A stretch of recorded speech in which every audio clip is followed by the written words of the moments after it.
Entonces vamos a empezar, ya habíamos dicho, el tema de el fin del mundo. Es lo que se llama la escatología bíblica. Ya vimos que es simplemente el estudio de los eventos futuros. Y en esta serie de programas vamos a exponer cuáles son los eventos posiblemente que están por venir, por suceder en el futuro cercano y en el futuro lejano. Pero mientras tanto vamos a ver un pequeño entendimiento de lo que a la luz de la Biblia significa el fin del mundo. Yo le invito a que abra su Biblia en el libro de Mateo, capítulo 24, versículo del 1 al 3. Ya lo leímos anoche, pero para poder completar bien toda la clase o la exposición en este tiempo, dice así, Mateo 24, del 1 al 3. Cuando Jesús salió del templo y se iba, se acercaron sus discípulos para mostrarles los edificios del templo. Respondiendo Jesús les dijo, ¿ustedes ven todo esto? De cierto que no quedará aquí piedra sobre piedra que no sea derribada. Y estando Jesús sentado en el monte de los olivos, los discípulos se le acercaron aparte preguntándole, Señor, dinos. Son 3 preguntas que los discípulos hicieron. ¿Cuándo serán estas cosas que tú has dicho? Número 2, ¿qué señal habrá de tu venida? Y número 3, ¿qué señal habrá del fin del siglo? Entonces fueron 3 preguntas básicamente que los discípulos le hicieron al Señor Jesucristo. Y a partir del versículo 4 el Señor comienza a responder. Pero vamos a analizar el versículo 4 y siguientes en nuestra siguiente oportunidad. Pero hoy vamos a hablar sobre el fin del siglo, como dice aquí. Y también en segunda de Pedro, venga conmigo a segunda de Pedro, capítulo 3, versículos del 10 al 14, dice así. Pero el día del Señor vendrá como ladrón en la noche, en el cual los cielos pasarán con gran estruendo y los elementos ardientes serán deshechos, y la tierra y las obras que en ella hay serán quemadas. Puesto que todas estas cosas han de ser deshechas, ¿cómo no debemos nosotros andar en santa y piadosa manera de vivir, esperando y apresurándonos para la venida del día de Dios, en el cual los cielos encendiéndose serán deshechos y los elementos siendo quemados se fundirán? Pero nosotros esperamos, según sus promesas, cielos nuevos y tierra nueva, en los cuales mora la justicia. Por lo cual, oh amados, estando en espera de estas cosas, procurad con diligencia ser hallados por Él sin mancha e irreprensibles en paz. Así que vemos que el tema del fin del mundo, a la luz de la Biblia, habla de un periodo de eventos. Y el fin del mundo, como ya lo mencioné el día de ayer, está relacionado con 4 cosas que yo he visto a la luz de la Biblia. ¿Qué es y cuándo ocurrirá lo que vamos a cubrir en este tiempo? Número 1, el fin del mundo está relacionado con las 7 fiestas proféticas de Jehová. Venga conmigo al libro de Levítico, capítulo 23. Levítico, capítulo 23. Desde el versículo 4. Miren lo que dice específicamente. Y quiero que entienda algo. Como el Señor dijo ahí en Mateo capítulo 5, Él no vino a abrogar la ley, sino a cumplirla. Y en Levítico 23 habla de las fiestas de Jehová. No son fiestas de los judíos. Las fiestas judíos nacionales son el Purim, como la han festejado días atrás, como es Hanukkah, como es Rosh Hashanah y otras fiestas nacionales que ellos tienen. Como nosotros, cada país tiene sus fiestas nacionales, pero Dios estableció 7 fiestas proféticas. Las 7 fiestas proféticas señalan y apuntan, como todo el libro, todos los libros, todo el antiguo pacto, desde Génesis hasta Malaquías, apunta a una sola persona, Jesucristo, Jesucristo, Jesucristo. Versículo 4, Levítico 23 dice así: estas son las fiestas solemnes de Jehová. Escuche bien, las fiestas solemnes de Jehová. ¿Dónde te lo estás hablando? ¿Sí? Escuche bien. Las convocaciones santas a las cuales convocaréis en sus tiempos. ¿Ok?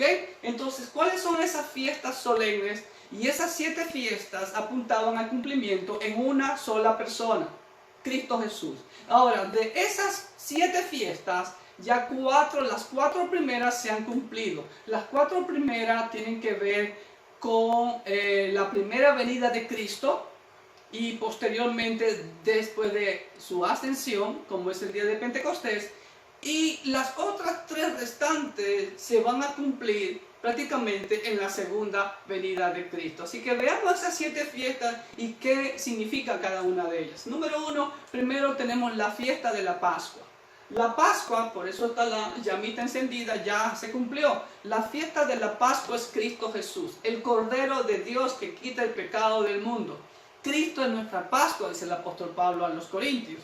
Así que Cristo la cumplió. Se celebraba el día 14 del primer mes del calendario bíblico, que es el mes de Abib, o después, ya en Babilonia, llamado Nisan, que lamentablemente tomaron nombres babilónicos, paganos, pero en la Biblia vemos el Señor decretó que el primer mes es el mes de Abib. El día 14, desde ese día se comenzaba prácticamente ya a comer algo. La segunda fiesta era el siguiente día, el día 15 de Abib, era la fiesta de los panes sin levadura, que también es Cristo. Cristo es el pan que descendió del cielo, el hombre sin pecado. Por eso la levadura es sinónimo de pecado. Entonces Cristo es el hombre sin pecado. De esta fiesta duraba 7 días. Entonces, pero ya desde el 14 del mes de Abib se comían panes sin levadura. Y durante estos 7 días había un Shabbat semanal. Por cierto, el día 15 del mes de Abib es Shabbat, día de reposo, no sábado. Ya lo he dicho muchas veces, la palabra sábado no existe en la Biblia. Entonces, como eran 7 días, había un Shabbat semanal obligatorio. Entonces, después del Shabbat semanal obligatorio, se ofrecía la siguiente fiesta que el Señor la cumplió, que es la fiesta de las primicias. Entonces, esta fiesta de las primicias tiene que ver con la resurrección de Cristo. ¿Ok? Entonces, la Pascua tiene que ver con su crucifixión.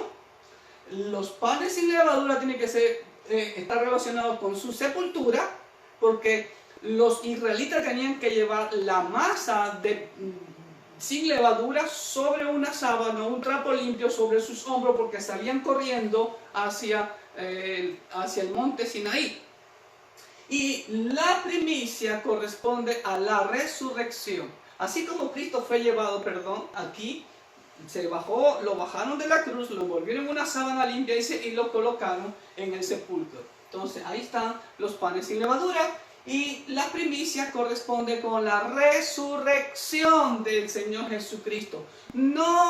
Quiero hacer un paréntesis con respecto a esto. Hay gente que malinterpreta esto y lo que hace es sacarle dinero a las personas diciendo que tienes que dar el salario de un mes de tus primicias y toman este pasaje. Eso es totalmente antibíblico. La primicia aquí, la fiesta de la primicia de la cebada, por cierto, era la resurrección de Cristo después del día de reposo. No significa de que tienen que dar usted un mes de salario. Eso es antibíblico y lamentablemente hay muchos abusadores en este tiempo. Y más ahora, si la gente está en cuarentena, pues ellos no pueden dar nada. Al contrario, para eso está la iglesia, para darle en tiempos de emergencias como estos. ¿Ok? Entonces, estas 3 fiestas fueron cumplidas al pie de la letra por nuestro Señor y Salvador y amo Jesucristo. La cuarta fiesta era 50 días después de la fiesta de las primicias, que corresponde a la fiesta de Shavuot o a la fiesta de las semanas, o más conocida a nosotros en el mundo cristiano como Pentecostés, que era también fiesta de primicias. Pero en este caso es la fiesta de la primicia de la cosecha del trigo. Entonces Pentecostés se cumplió porque fue las primicias de la iglesia, los 120 en el aposento alto, más los 3000 que escucharon la palabra, recibieron la palabra y fueron bautizados, como dice Hechos capítulo 2 del 41 al 47. Entonces ahí es la fiesta de Pentecostés, la fiesta de las primicias del trigo. ¿Ok? Entonces, en esta fiesta, escúchenme bien, se ofrecían 2 panes con levadura. ¿Sabe por qué? Porque los 2 panes con levadura representan a los judíos, como inició la iglesia de los judíos, y a los gentiles, que somos el resto del mundo. Entonces, por eso todo concuerda. Entonces, estas 4 fiestas ya fueron cumplidas por mi Señor Jesucristo. Ahora faltan 3 fiestas por cumplirse. Estas 3 fiestas se las celebra prácticamente en la primavera y Pentecostés casi llegando a el verano o por ahí. Ahora, las otras 3 fiestas, también llamadas las fiestas otoñales, se celebran en el mes séptimo, el mes de Etanín o el mes llamado Tisri. Entonces es la fiesta de las trompetas. El primer día del séptimo mes de el mes de Etanín o Tisri, el nombre Tisri se le puso ya cuando estaba en el cautiverio babilónico, es la fiesta de las trompetas. Esta fiesta probablemente sea el cumplimiento cuando venga el rapto, porque las trompetas es un sonido para congregar, y aquí habla también el Señor de que Él nos congregará, dice a la final trompeta. No necesariamente es las 7 trompetas del Apocalipsis, no, eso no tiene nada que ver con esto. Esto es un llamado a congregarnos. El Señor nos recogerá, nos arrebatará, dice. La palabra en griego es arpazo, donde viene la palabra zarpazo, así rápido.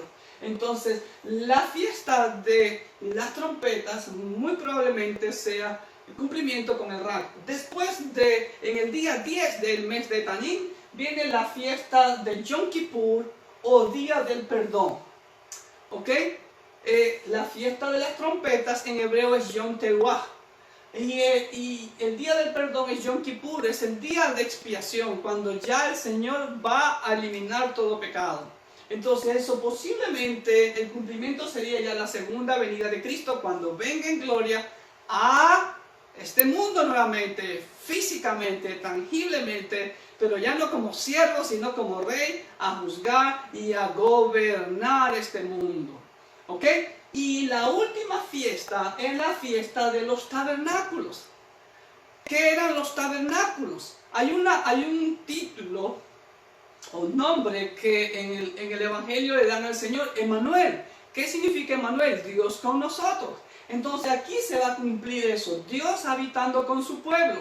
Por eso Dios los hizo habitar en tabernáculos, en cabañas o sukkot. La palabra en hebreo es sukkot, porque ellos vivían en tiendas, en carpas. Entonces este cumplimiento será prácticamente el milenio. Y en el milenio vamos a celebrar esta fiesta de acuerdo al libro de Zacarías. ¿Ok? Entonces el fin del mundo está relacionado con el cumplimiento de estas 7 fiestas proféticas, de las cuales faltan estas 3. Otro aspecto sobre el fin del mundo está relacionado también, ¿ok? Con el cumplimiento de la semana 70 de la profecía de Daniel 9:24 al 27. Es decir, el fin del tiempo del gobierno de los hombres y el establecimiento del reinado del Santo de los Santos. Venga conmigo, por favor, a el libro de Daniel. Por favor, Daniel capítulo 9, versículo 24 al 27. Daniel 9, 24 al 27 dice así: 70 semanas, 70 Shavuot, están determinadas sobre tu pueblo y sobre tu santa ciudad para terminar la prevaricación y poner fin al pecado y expiar la iniquidad, para traer la justicia perdurable y sellar la visión y la profecía y ungir al Santo de los Santos. 70 semanas. La palabra semanas ahí es Shavuot, que puede significar semana de 7 días o semana de 7 años. Entonces, en este caso, en el contexto, son semanas de 7 años. O sea, 70 semanas multiplicado por 7 años nos da 490 años literalmente. ¿Ok? Pero observe bien que después de las 70 semanas es que se va a terminar, dice, el pecado. Se va a expiar la iniquidad y se va a poner fin al pecado. ¿Ok? Y a terminar toda prevaricación y traer la justicia perdurable, sellar la visión y la profecía y unir al Santo de los Santos. Pero aquí viene cómo Dios, no yo, cómo Dios estableció el repartimiento de estas 70 semanas. Dice el versículo 25, ¿sabe pues y entiende que de la salida de la orden para restaurar y edificar a Jerusalén hasta el Mesías príncipe habrá 7 semanas de años, o sea 49 años? Y 62 semanas se volverá a edificar la plaza y el muro en tiempos angustiosos. Y después de las 62 semanas, o sea, después de 7 semanas más 62 semanas, son 69 semanas. Después de las 69 semanas, se quitará la vida al Mesías, mas no por sí. Y el pueblo de un príncipe que ha de venir destruirá la ciudad y el santuario, y su fin será con inundación, y hasta el fin de la guerra durarán las devastaciones. Y por otra semana confirmará el pacto con muchos. A la mitad de la semana hará cesar el sacrificio y la ofrenda. Después, con la muchedumbre de las abominaciones, vendrá el desolador hasta que venga la consumación y lo que está determinado se derrame sobre el desolador. ¿Ok? Entonces, sobre la profecía de las 70 semanas hay varias posiciones, ¿ok? Que las voy a presentar en este momento, ¿ok? Usted está libre de escoger, como le digo, algo muy importante. En términos escatológicos, todos los teólogos concordamos en algo, en dos cosas. Número uno, que Cristo viene. ¿Cuándo y cómo? Número dos, su pueblo tiene que estar listo en este momento si Cristo viene ahora. De ahí los sucesos, hay diferentes opiniones, diferentes posturas, y bueno, respetamos cada postura y pues usted está libre de inclinarse a alguna u otra, pero bueno, a la luz de la Biblia podemos también, a todos tienen sustento bíblico, pero vamos a ver la diferencia en la interpretación. Entonces tenemos a la posición racionalista de la semana 70, que ellos literalmente dicen que son 70 semanas de año, lo que corresponde a 490 años, que van, según ellos, desde el año 605 en que apareció la destrucción de Nabucodonosor, destruyó la ciudad y el santuario de Jerusalén, y que se cumplió el año 165 hasta ahí, porque según los racionalistas, el libro de Daniel no fue escrito por Daniel, sino que fue escrito posteriormente, mucho tiempo después, en el año 165 antes de Cristo. Y pues claro, según ellos ya se cumplieron las 70 semanas. Pero yo me hago una pregunta aquí. Aquí dice claramente en el versículo 24 de Daniel 9, que después de las 70 semanas se va a terminar la prevaricación, se va a poner fin al pecado y a expiar la iniquidad. Pregunto yo, ¿eso ya ha ocurrido? Desde el año 165 antes de Cristo ya no hay pecado. Si no hubiera habido pecado, entonces Cristo no hubiera venido. ¿Estamos? Así que esas son las cosas que en contra de acuerdo a esta postura. Y de hecho, hermanos, amigos que me escuchan, hasta el día de hoy no hay pecado. Al contrario, el pecado ha ido en un creciendo más y más y más y más cada día. Hasta el punto de que ya estamos viviendo una iniquidad sin parangón, extremadamente corrupto en la humanidad. ¿Ok? Esa es la posición racionalista. La segunda posición es la posición amileniarista 1. Porque los amileniaristas están divididos. Entonces, algunos creen que las 70 semanas va desde cuando Ciro el Grande apareció supuestamente en el 538 a.C. Siempre digo algo también con respecto a la fecha. Todo esto es aproximaciones, porque en realidad nadie con exactitud puede decir el año. Y tristemente yo he escuchado hasta grandes hombres de Dios que dan el año, dan el mes, dan el día del mes y el día de la semana. Miércoles, taca, taca, taca, taca. Wow, ok. Pero ellos toman desde el 538 a.C. y literalmente ellos dicen que las 70 semanas son desde el 538 hasta el año 70 después de Cristo, cuando los romanos, a cargo del general Tito, destruyen el templo y Jerusalén. Ahora bien, si la matemática no me falla, 538 años antes de Cristo, más 70 después de Cristo, son 608 años. Si tomamos literalmente los 490 años, pues no coincide. Y vuelvo y repito, la clave más importante, dice el versículo 24, que se terminará la prevaricación, se pondrá fin al pecado y se expiará la iniquidad hasta el día de hoy. Así que pensamos que esta posición no concuerda. La posición amilenialista número 2, ellos toman diferente la repartición de las 70 semanas. Ellos dicen que las semanas del 1 al 7 es desde la aparición de Ciro el Grande, 538 a.C., hasta la crucifixión de Cristo en el año 33 después de Cristo aproximadamente. ¿Ok? Y que las semanas de la 8 a la 69, las 62 semanas que dice aquí el versículo 25 y 26, es todo este tiempo desde la crucifixión de Cristo hasta la aparición del anticristo. Según ellos, entonces en este momento estamos viviendo entre la semana 8 y la semana 69. Y falta la semana 70, que ellos la toman desde la aparición del anticristo hasta la segunda venida de Cristo. ¿Ok? Esa es la posición amilenarista 2. Y la última posición es la posición premileniarista, que dice de la siguiente manera. La Biblia dice claramente, versículo 25, ¿desde cuándo comienza a regir las 70 semanas? Versículo 25 nos da la clave. Dice, sabe pues y entiende que desde la salida de la orden para restaurar y edificar a Jerusalén. No está diciendo el santuario, a Jerusalén. Eso pasó muchos años después de que Zorobabel con el remanente regresaron de Babilonia a Jerusalén y comenzaron a poner los primeros cimientos del templo. Pero la ciudad y las murallas estaban destruidas y ahí aparece un gran hombre de Dios llamado Nehemías, ¿no?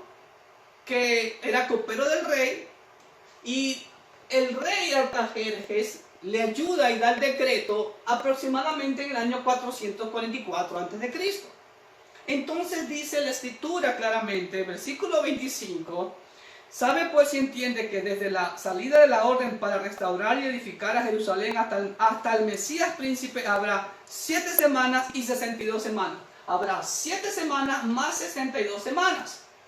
Y ahí hay una pausa, dice, se volverá a edificar la plaza y el muro, escuche bien, y el muro de la ciudad en tiempos angustiosos. Toda Jerusalén y el muro de Jerusalén fue restaurado en 49 años, desde la orden aquí. Y de ahí más 434 años más viene el Mesías, aparece el Mesías, como dice claramente ahí. Después de las 62 semanas, después de esta, aparecerá el Mesías. Dice, se le quitará la vida al Mesías. Después de esta semana 69, 7 más 62, 69, se le quitará la vida al Mesías. Y literalmente hay lógica y hay exactitud. 444 más 33 da un aproximado de 477 años. Contra 483.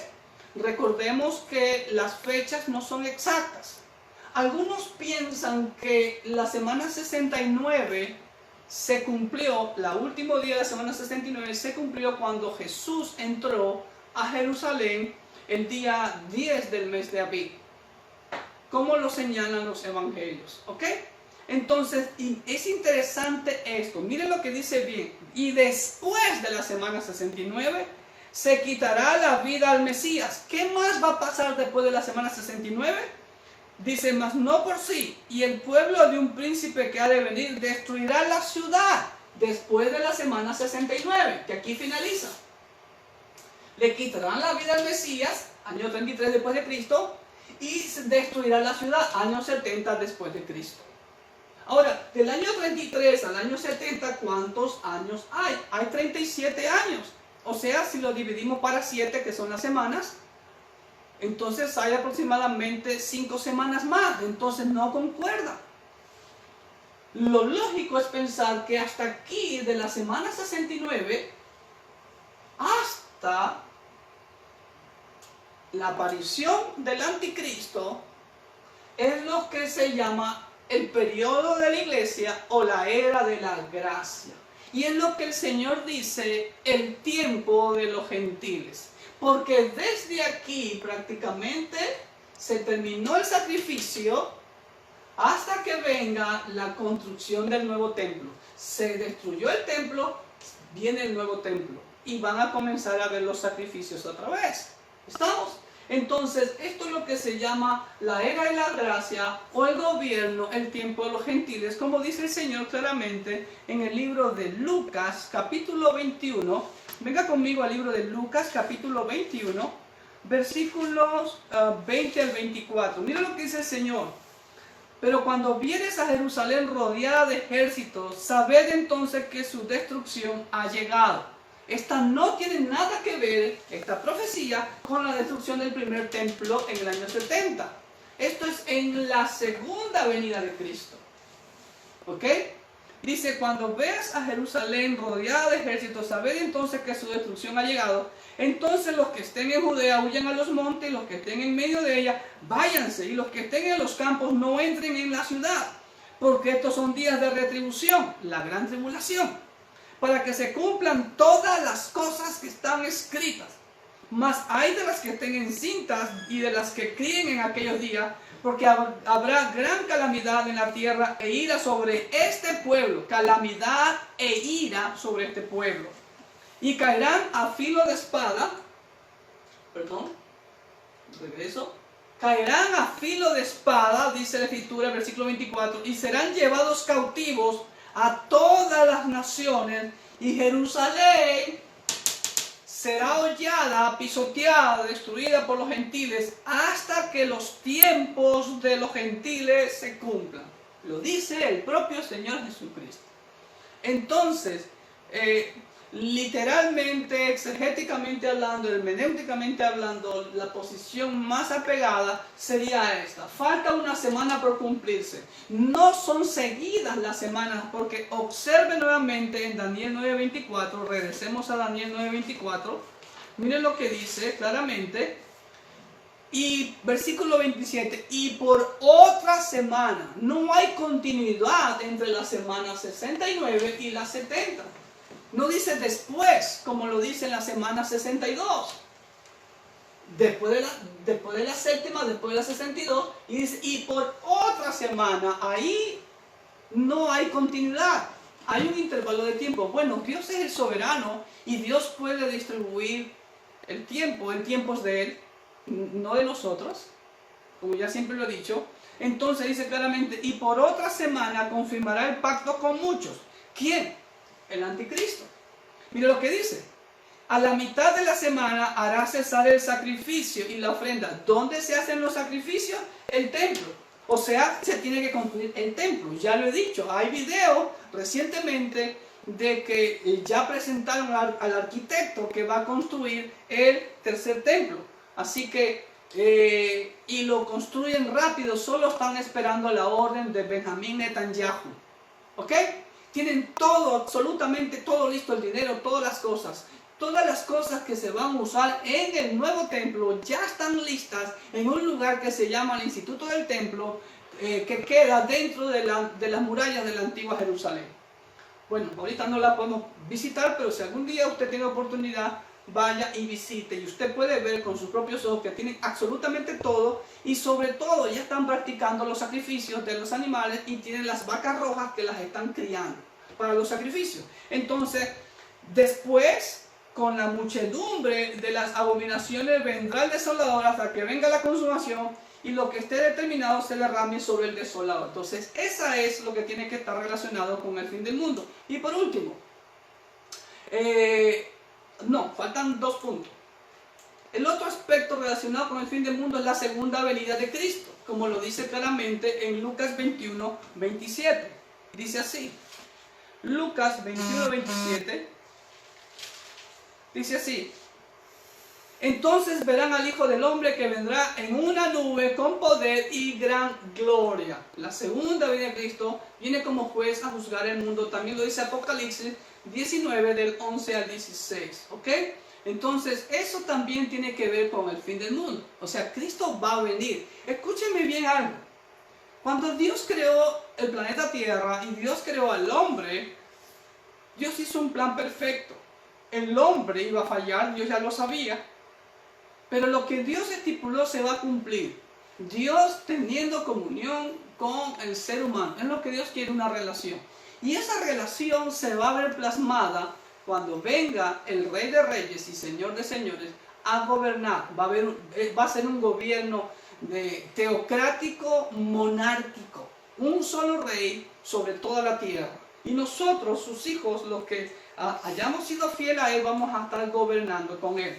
Y el otro aspecto sobre el fin del mundo es lo que se llama el día del Señor. Ahora, hace tiempos atrás se creía que el día del Señor era el día domingo. No tiene nada que ver, ningún día específico de la semana. El día del Señor o el día de Jehová es un término escatológico que aparece 75 veces en el Antiguo Pacto. Ahí usted ve todos los pasajes, si no los alcanza a leer, Isaías 2.12, Isaías 13.6 y 9, Joel 2.1, Joel 2.2, Joel 2.11, Joel 2.31, Joel 3.14, Amós 5.18, Zacarías 14.1, habla del día del Señor, usado en el nuevo pacto, el día del Señor. En Hechos 2.20, en 1 Tesalonicenses 5.2, en 2 Tesalonicenses 2.2, en 2 de Pedro 3.10, porque también habla la Biblia de la frase la ira de Dios, la cual aparece 72 veces en toda la Biblia. Es el día de juicio y de la manifestación de la ira de Dios contra los impíos, contra los rebeldes, con los que no se arrepienten de sus pecados. Ahora, el día del Señor no es un día de 24 horas como algunos piensan. El día del Señor es un tiempo, es un periodo de tiempo que algunos piensan, lo voy a poner en la gráfica, lo vamos a ver más adelante a medida que vamos avanzando en este estudio. El día del Señor, algunos creen que empieza desde la semana 70 de Daniel con la aparición del Anticristo y que termina la semana 70 con la segunda venida de Cristo, ¿ok? Algunos piensan que ese es el periodo del día del Señor. Otros piensan que el día del Señor puede ser solamente la segunda mitad de la gran tribulación, cuando el anticristo se va a revelar al mundo como Dios, va a hacer que el falso profeta comience a sellar con el sello de la bestia o del anticristo. Porque la gran tribulación está dividida en dos periodos de 3 años y medio. Al principio el anticristo se va a mostrar como el gran salvador del mundo. Hermanos, amigos, estamos a las puertas de la aparición de Él. Posiblemente ya haya nacido. Porque escúcheme bien, después de esta pandemia, el mundo entero estará en una recesión económica, estará en bancarrota. Y probablemente, ¿quién quita que esa sea la antesala para la aparición del anticristo? Ya les dije que la construcción del templo está pendiendo de una orden y comienzan a construirlo. ¿Estamos? Ahora, no va a ser como muchos piensan que va a ser la construcción en el lugar donde está el Domo de la Roca. Porque la arqueología cada vez más está dando más luces. Y porque no hay ninguna foto, ningún plano de cómo era Jerusalén en ese tiempo. Solamente podemos indagar por lo que la Biblia nos dice de cómo era más o menos el templo, pero nadie le tomó foto, ni hay plano de eso, ni el lugar exacto. Porque Jerusalén, siempre se lo he dicho, es la ciudad más destruida y reconstruida del mundo. ¿Ok? Entonces, algunos piensan, además, posiblemente el día del Señor sea desde la aparición del anticristo, toda la semana 70, el milenio, y hasta la destrucción del planeta y la creación de cielos nuevos y tierra nueva, como lo acabamos de leer en 2 de Pedro 3, del 10 al 14. Ahora, por lo tanto, el fin del mundo es un día que los hijos de Dios debemos de anhelar profundamente, porque sabemos que cuando estas cosas sucedan, ¿sí?, viene nuestro galardón. Miren lo que dice el Señor en Lucas 21:28. Cuando estas cosas comiencen a suceder, dice: erguíos y levantad vuestras cabezas, porque vuestra redención está cerca. Ahora, ¿cuándo ocurrirán todos estos eventos? Bueno, rápidamente voy a detallar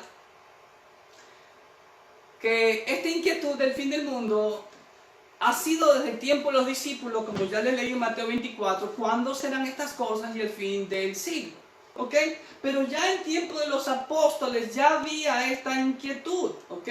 Ahora vamos a ver cuándo ocurrirá. Ese cuándo ha sido, como alguien me dice, desde que yo tengo uso de razón, dicen que ya el Señor viene, ya el Señor viene, ya el Señor viene, etcétera, etcétera. Pero bueno, en la siguiente oportunidad que nos volvamos a ver, vamos a hablar de las señales que se están cumpliendo, ¿ok? Entonces vamos a ver que en el año 53 después de Cristo ya había esa inquietud, y los hermanos en Tesalónica, en lo que anteriormente era Macedonia, actualmente Grecia, ya tenían esa inquietud. Y Pablo les exhorta a que se pongan a trabajar, porque los hermanitos ya habían vendido todo, esperando que ya el Señor iba a venir, esto que lo otro, ¿no? Y estaban de vagos y de haraganes, y no se dedicaban a cumplir el propósito de su salvación, que es exponer o proclamar la palabra de Dios a todas las naciones. Ok, entonces los cristianos también ya al final del primer siglo, como es el año 100, entonces Cristo viene al final del siglo. Como dice, ¿cuál será el fin del siglo? Entonces ellos pensaban que en el año 100 venía. Entonces, pero no llegó, ¿ok? Ahora bien, después algunos también pensaron que, no, será el año 133, porque puede ser 100 años, el fin del siglo, desde su crucifixión, resurrección y ascensión a los cielos. Tampoco sucedió. En el año 500 después de Cristo, un sacerdote y teólogo romano predijo que la segunda venida de Cristo sería en el año 500, de acuerdo con las medidas del arca de Noé. También se equivocó, ¿ok? Pero llegó el año 1000. Ese año es muy importante porque es año 1000 supuestamente después de Cristo. Esta fecha fue muy importante por tratarse del fin del milenio, en la cual hubo mucha confusión e histeria entre las personas, al punto que muchos comenzaron a vender su propiedad y dársela a los pobres. Ahí sí, tuvieron miedo.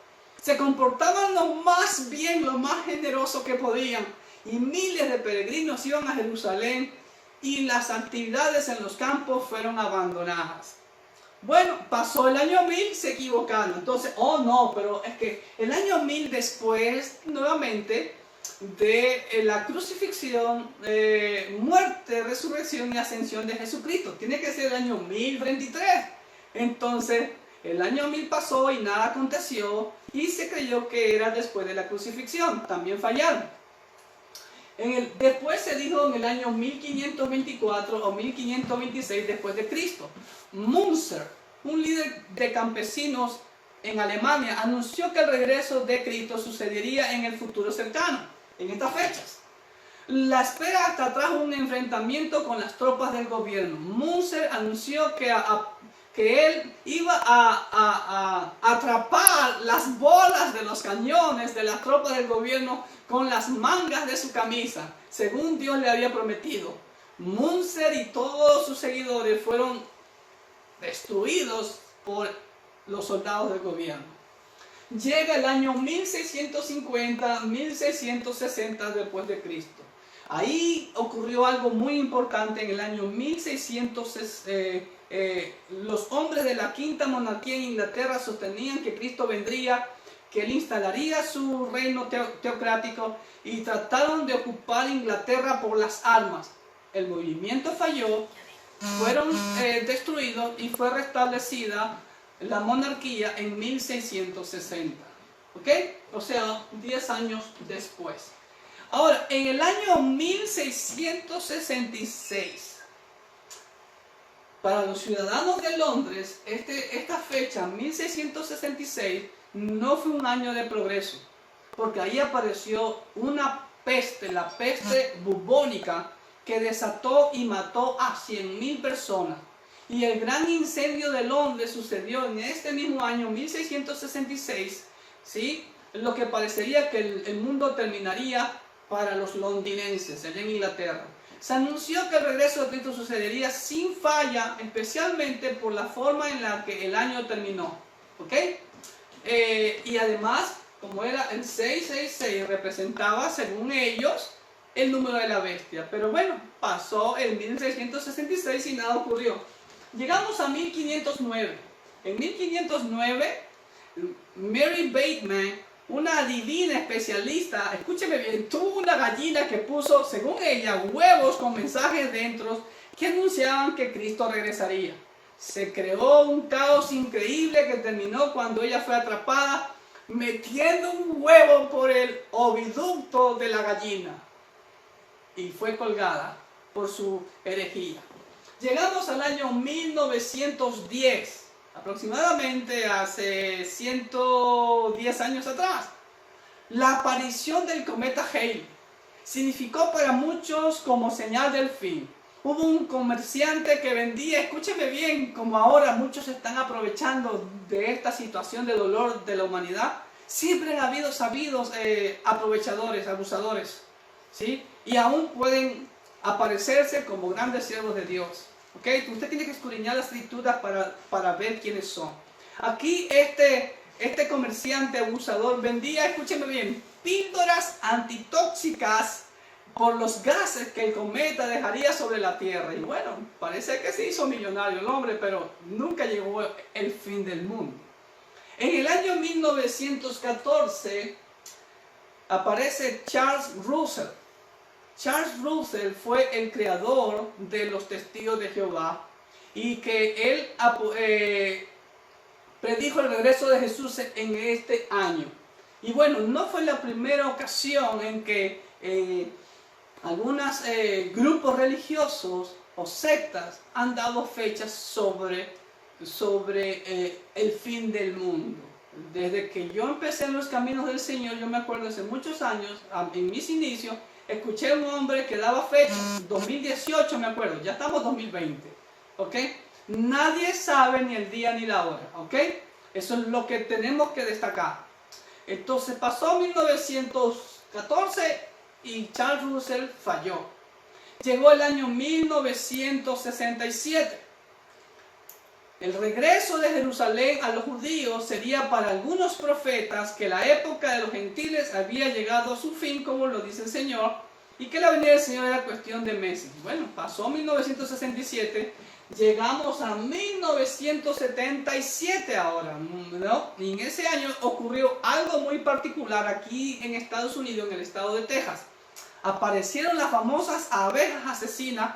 Y esto fue aprovechado por algunos para predecir el fin, usando en una forma distorsionada Apocalipsis capítulo 9, versículos 3 al 12, que no son las abejas asesinas, como el contexto lo dice, ¿ok? También fallaron. Llegamos al año 1984. Otra vez los testigos de Jehová ya habían crecido para ese entonces unos 13 millones, ¿no? También dijeron que este año vendría el Señor. En 1874 lo vaticinaron, en 1878, en 1881, 1910 como ya vimos, en 1914, en 1918, en 1925, en 1975 y en 1984. Y bueno, lo que nos comprueba que fallaron, ¿ok? Y luego en 1987, según unos astrónomos, dice que la convergencia armónica, como se llamó este grupo, planificó que el 16 y el 17 de agosto de 1989, la segunda venida del Dios serpiente, escúchenme bien, la segunda venida del Dios serpiente vendría. Bueno, ellos están más tarde que ya después de que el muerto se enterra, como decimos nosotros. Porque el dios serpiente, Satanás, ya está aquí desde antes que exista el ser humano. ¿Ok?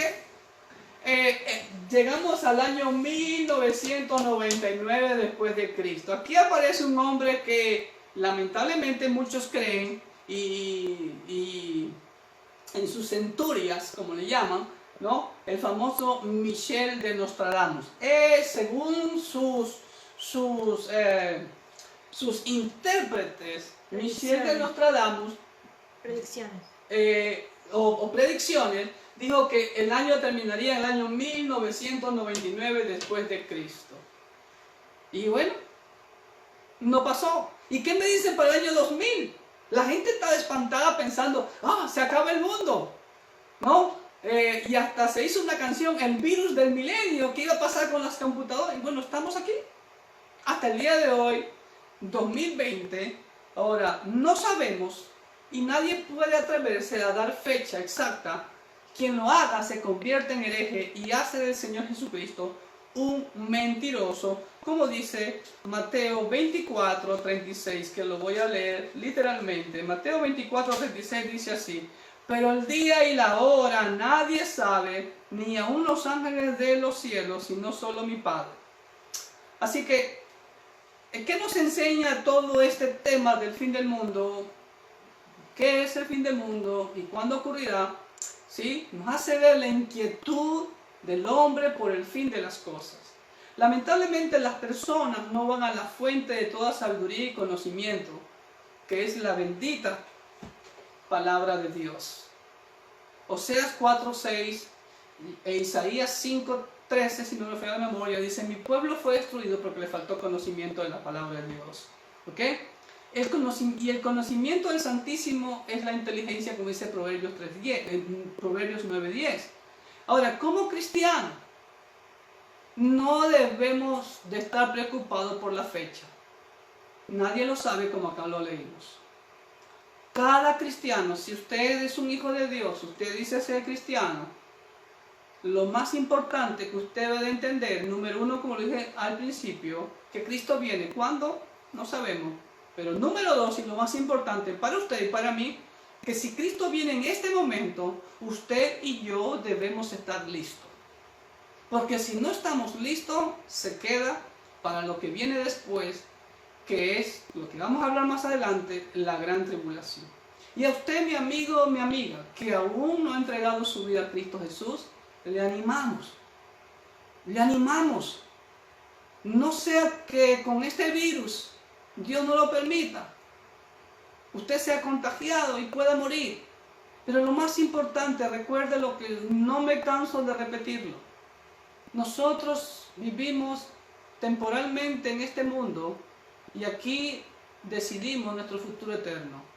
Dios ya ha dado todo en nuestras manos para que escojamos.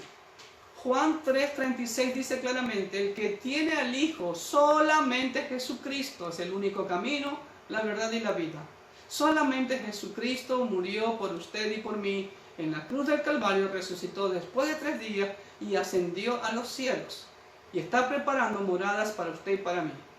Solamente Él, nadie, absolutamente nadie más en este universo le puede dar la salvación, el perdón de pecados y la vida eterna. Solamente a Él adore, a nadie más. Solamente a Él clame, a nadie más. Entregue su vida a Él como el Salvador y el amo de su vida. Si usted lo hace de todo corazón, el Espíritu Santo viene a vivir en usted, ¿sí? Y usted va a sentir pasión por enamorarse de Él, por conocer más de Él, por leer su palabra, escudriñar su palabra. Así que todavía hay esperanza, humanidad. Mientras hay vida hay esperanza. Así que no postergue la decisión. El día del Señor está cerca. Hágalo, hágalo. Insisto porque lo amo. A usted, mi familiar, a usted, mi amigo, a usted, mi compañero, a usted, mi amigo que me ve en cualquier parte del mundo. Hágalo. Tome la decisión más importante por la cual existimos en este mundo. Que Dios me lo bendiga rica y grandemente.